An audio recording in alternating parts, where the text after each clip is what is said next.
Hello, I'm going to show you scooping out a oak seat for a stool that I've been building. I have other videos where I'm showing various techniques, and I have a stool design, and the stool has a rounded, or curved I should say, concave seat. So how do you do that? Well, this is 2-inch thick oak. I laid out the curve on both sides. I squared a number of lines and I cut saw curves. I'll show you an example of how to do that. I'll go in the middle here. The thickest part is in the middle. I'll go near that. I might do another one over here as well. And then I know from my layout that that's about a ½ an inch deep in those two saw curves. Now you could go to a power saw, circular saw, a table saw. A table saw would be the best if you were going to use a power tool. But let me show you. I just took a hand saw and a block of wood. I lined that on the line. And just float the saw in there. I'll adjust the camera so you can see a little better. Maybe that's a little better. And just float the saw in there. That guides you.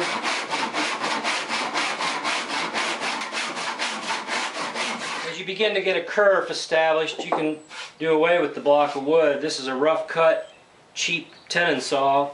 It's a good cutter though, a good cross cutter. Now I've got a curve that I'm not going to probably jump out. It doesn't matter anyway because it's all getting scooped out. And then just saw away. That's about 3/8. I could go a little bit more.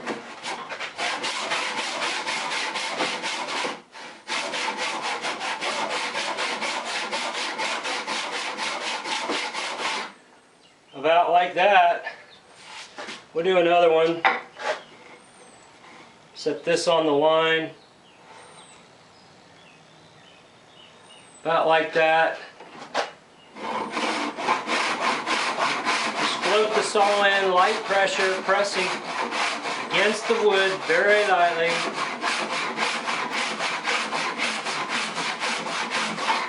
There's the curve. And just saw away.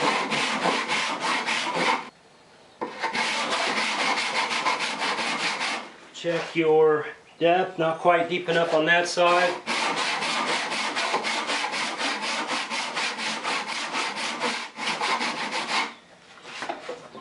And there's your cuts. So I'll stop the camera and set up and show you how I'd start chiseling that out. Okay, I started chiseling. I'm using a 1-inch chisel.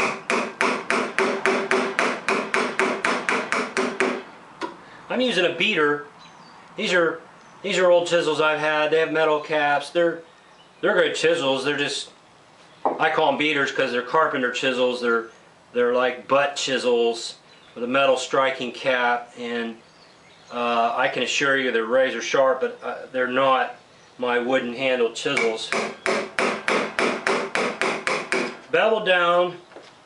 This just shines. It's so pretty.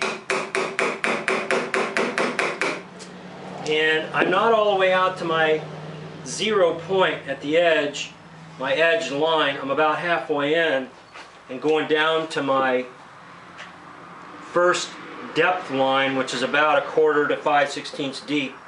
You could use a larger chisel. I don't know that it's any less work. Here's an 1.5-inch chisel. Covers more ground, but takes more force and more fatigue, I think. 1 inch for the efficiency of it, but I like the wider one for fewer transition marks between there. So there's the start. Then this back in here I could probably spoke shave out, although I can I can follow that line. If I follow the first edge line, I can establish a path, bevel down, on my line,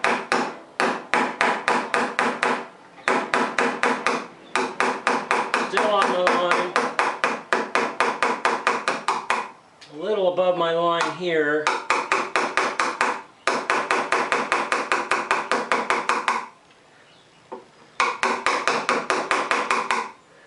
Okay, that's getting pretty close. That's getting pretty close to my actual seat line. Now I would just want to follow that and overlap the chisel on that last cut. That's where the larger chisel might help, is gives you room for overlap and you're still getting a good inch of cut.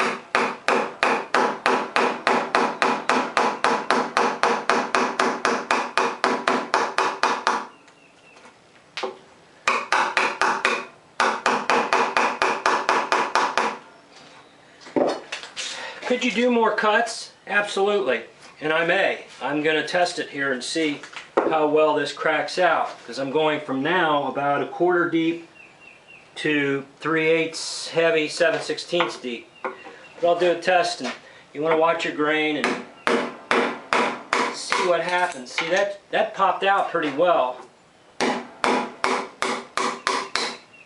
And I'm still high. I'm still safely above my line. That's bevel down. I can tell that the grain, if I start my lowest point up here, the grain is pulling me up. So that's a good thing. But that should tell me on the other side, I may have to watch how aggressive I go, because it may be pulling me down. When I get to that point, I'll turn the camera on and show you. Here I can pound pretty safe, knowing that the grain's pulling me up away from my line, from my depth line. This isn't really going to take too long to do this. Alright, I'll shut the camera down and pick up a little later. I'll show you one tidbit. As you're chiseling, when you're chiseling out material like this and you sense resistance, you can hear it, you can feel it. You're going along. I'm starting to feel it. I could probably keep going, but if you hear that unmistakable thud, that unmistakable noise, see if I can do it and make you, right there, you begin to hear and feel strong resistance. You have two options. One thing is lean down where your hand is holding the chisel, which will make the chisel want to take less of a bite and come back out of the cut. That's a quick solution. It's like aborting your path that you are taking and choosing a new path of less resistance. The other thing is pull the chisel out and move over and take less of a bite. I think both of those are common sense things that people don't pick up on sometimes, that you get to resistance, pull out, take half of that bite, and you could probably accomplish the cut. A little bit of resistance, lean up, take an easier path, then go back in and take your bite. Let's try a few more.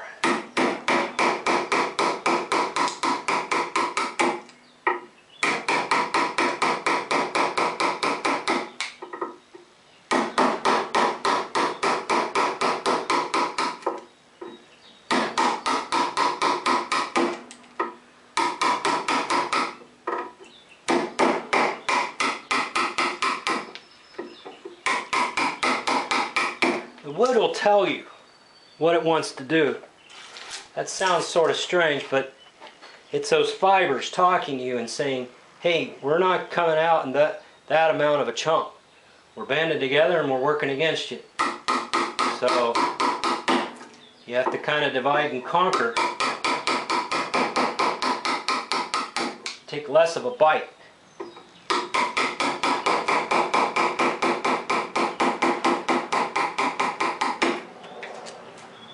More isn't better a lot of times in woodworking.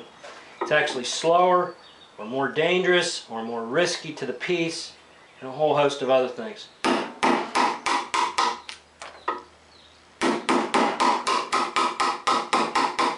It's like these cuts. I started out with a certain number of cuts. I did a few test chiselings, and I decided, hey, I want double the cuts. So I came back in between them and put other cuts in. That's speeding up the process greatly and improving the quality of the finish, so I have less handwork on the finished product. Other thing about speeding the process up is when I came from the other side, if anything, the grain seemed to want to come uphill and there wasn't any risk of taking a healthy bite. Well, actually, the same is true here. And it has to do with the fact that I'm going downhill from two directions. And I have, thankfully, I've picked a straight grain piece of wood. When I picked out this wood, I picked what I bought was a plank with good straight grain in it. It's a flat sawn board, it's not quarter sawn, and you wouldn't want quarter sawn for this. At least for this process. Quarter sawn is usually always a good idea, but in this process I don't know that it helped me. I think it might hinder me. Flat sawn allows me to get bigger, wider sections to pop out. But I picked what I thought was a pretty straight grain board, and thankfully it is, because going from this direction, there's no fear of going to the bottom if I want, because if anything, the cut's going to come up out of it. And that's what I'm experiencing here. You know, it's breaking off in very consistent amounts. It's not diving downhill, and if anything, it's going uphill, or it feels uphill, but it's really not. It's going level. So at the point I enter, it's going level. And that's the beauty of a straight grain piece. And that comes from picking the piece a certain way in the first place. So, you know, you have to think about where you're going with some of your work, and hopefully you can pick wood that'll work to your advantage.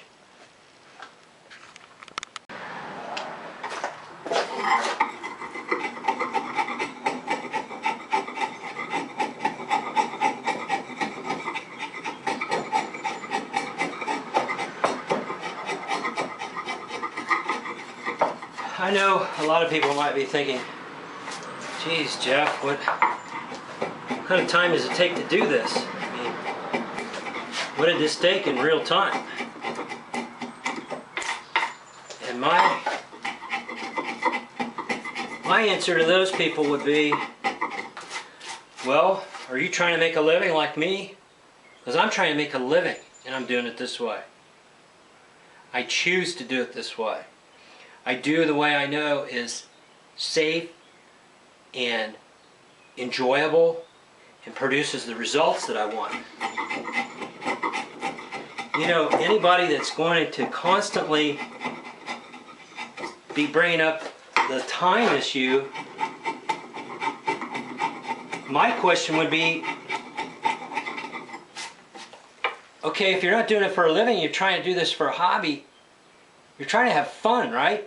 I mean, isn't that the idea? So what the hell difference does it make how long it takes? If it takes me an hour to do this, so what? If it took me 2 hours to do this, so what? If I was just doing this for fun, this is the way I'd do it. And I'm trying to make a living, and this is the way I'm doing it. So I really don't get it, you know? And I'll turn on a YouTube video where they'll build a freaking queen-size bed with drawers in it in 6 minutes. I don't see anybody putting in the comments, Jesus Christ, how long did this take to build this? Just because the video went fast, they think that's going to go fast. And it probably did go pretty quick because it was just thrown together with screw pockets and this, that, and the other. And, you know, gosh, I hope it stays together a year from now. But these are things to think about that I'm very sensitive to. I'm always very sensitive to how long it takes me to do something, but I picture people out there, maybe wrongly so, but I picture people out there saying, geez, how long does this take? You know, I want to get this done in my lifetime. I want to get this done in this century. And with hobbyists, I'll never understand what is, you know, what is the motivation? You know, is it after all that they're really not in it for fun? They're actually in it to obtain an item? And to that I would argue, well then what the hell do you go spend $20,000 in tools, $10,000, $15,000 in tools to go get an item you could go buy for $500 or $200? You know, I don't get that argument to a point, because it seems senseless to get into woodworking just because you want to make stuff that's cheaper than buying it. I kind of would have to question the mathematics of that. I saw a video this morning that said what you need to get started in woodworking, and good Lord, the first thing he said on the table was a Festool router, which I think is a $900 item. I mean, the cheapest one they sell is about $450. And he didn't bring up anything about bits. And you know, if you don't have $200 in router bits, right away I'd be shocked. But you know, if I'm right and that was a $900 router and you have $200 in bits, already he's $1,100 with one item. Do you know how many hand tools I could buy with that? I could build a whole freaking bench for $200 with the vise. I could build this. I built this bench for $300 with the vise. Probably with this leg vise bench screw, I probably toppled over $300 a little bit, maybe $325 for both vices and all the lumber and hardware to do this bench. And it's 7 feet long, weighs 350 pounds. And all my hand tools, you know, I'm showing every day how to do stuff with inexpensive hand tools, like an $11 saw from Home Depot. I'm sorry, from Lowe's. My Cobalt saw that, you know, I sharpen myself, and I built this whole project with this saw, except for a few chunky cuts I did on the table saw to chunk my lumber down, and a couple of chunk cuts I did with a circular saw when I first got home with the plank. I chunked it down with a circular saw. I could have used a hand saw for that, but I made a few ripping cuts on the table saw to get going.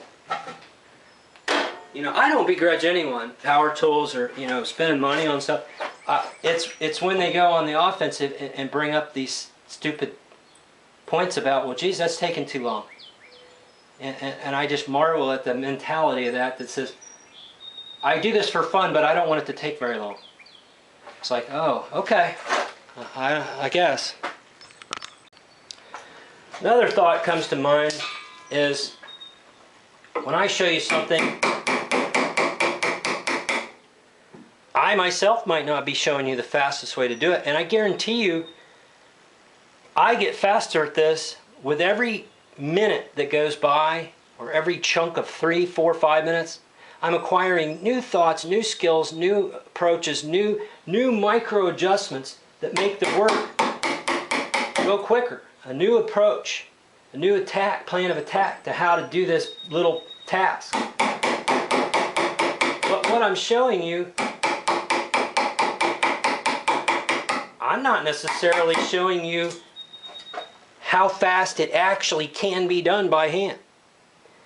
Because I don't doubt for a minute there are woodworkers on earth better than me and faster than me that do it by hand and always did do it by hand. But, you know, as I go through this, I'm thinking, hey, I'm getting faster as I go. And the thing is, it's not like I do this every day. I can't tell you the last time I did this to a seat. It's been at least 15 years. And I remember doing it with power tools, and I remember hating it. I remember hating the whole task of it, just dreading it. I dreaded it before, I dreaded it during, and I think unfondly of it now. And I think this process, I'll think back happily. And I'm not hating this. I'm enjoying it. I'm actually enjoying what I'm doing. Try that on for size the next time you go to your job and you think, gee, wouldn't it be nice if I actually enjoyed what I'm doing here? Wonder what kind of a difference that would be. Just a thought.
This is an old, it was called a flooring chisel in its day.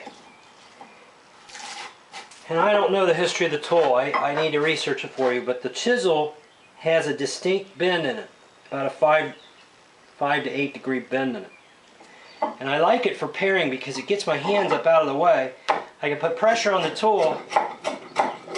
It's an old tool made by Craftsman. Well, this one says Dasco.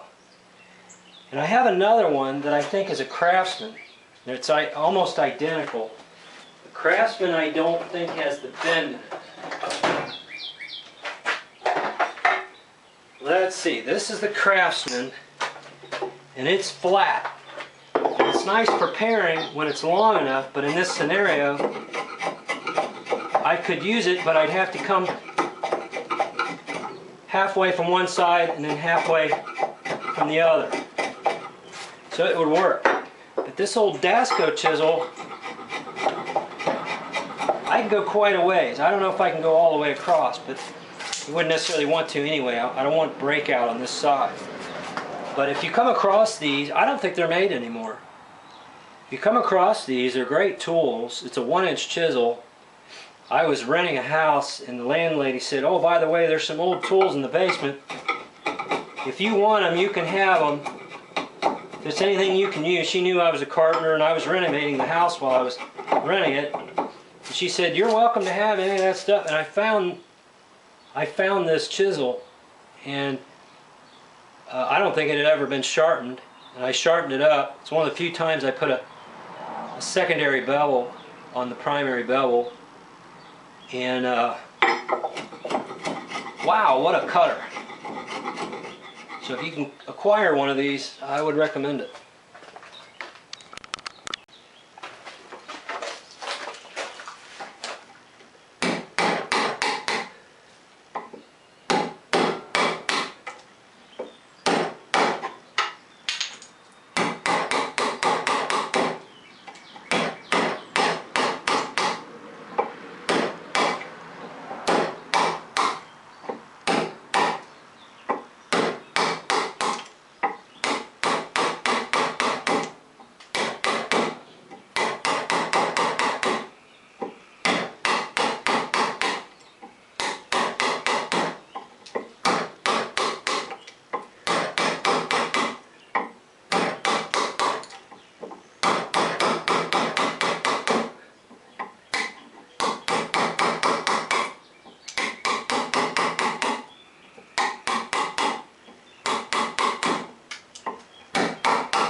You know, on a soft wood, this would be gravy.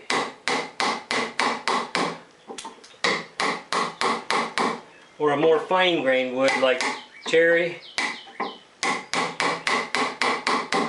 This would be gravy. Actually requires more effort, fatigue, and stress to do in a grainy hardwood like oak.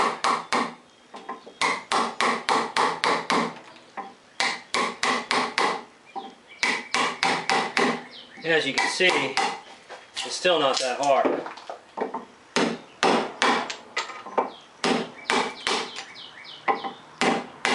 If you want to make it hard, make your cuts and go sideways. Now that's hard in hardwood. This is by far more efficient. I see people do that all the time with dados. Make wide housings. They'll make the two side cuts, then they'll make a bunch of internal cuts and then go sideways. That's okay in pine. Not so great in a hardwood. I guess it would depend on the grain too. So you could literally, with a big wide housing, this wide or something, you could make the two cuts and chisel in from the sides and then knock the middle out. At most you might have one other cut in there. You do not need all those cuts.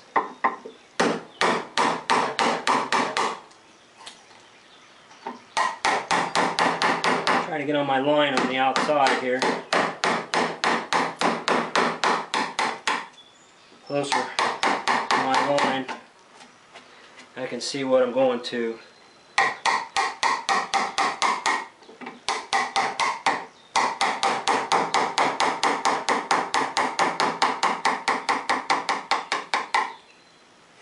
There's establishing pretty close to my true contour. I'll work in from there off with the paring chisel.